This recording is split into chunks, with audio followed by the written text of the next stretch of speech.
আজকে চিকেন, বিম, গাজর কেমন ফ্রাই করি আপনার সঙ্গে শেয়ার করব, আর কী কী রান্না করছি লাঞ্চ প্লেটে আপনাদের সঙ্গে শেয়ার করব। তো প্রথমে আমি বেগুনটা ফ্রাই করে নিয়েছি, বড় বেগুন ছিল, গোল গোল কেটে আমি মশলা টশলা দিয়ে ভালো করে ফ্রাই হয়ে গেছে। তারপর এইখানে আরও হচ্ছে একসঙ্গে 3টে রান্না হচ্ছে। দেখেন বেগুনটা ভাজার পরে আমি চিকেন ফ্রাই করছি, এইদিকে ভাত হচ্ছে, সেইদিকে শিম আলু ফ্রাই হচ্ছে।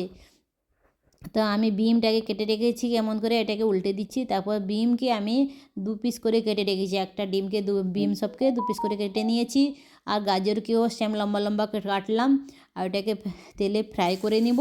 ফ্রাই করার পরে চিকেন উপর থেকে দিব, যেমন হলুদ, লঙ্কা, জিরা, ধনিয়া, আদা রসুনের পেস্ট, রসুন আর কস্তুরি মেথি দিলাম, দিয়ে ফ্রাই করেছি। ফ্রাই করার পর চিকেন দিয়ে দিয়েছি, কিন্তু খুব ডেলিশিয়াস লাগে, একবার ট্রাই করে দেখবেন, খুব টেস্টি লাগে বিম চিকেন ফ্রাই। আমার এইদিকে সিম ভাজা দেখেছেন, সিম ভাজাটাও হয়ে গেছে।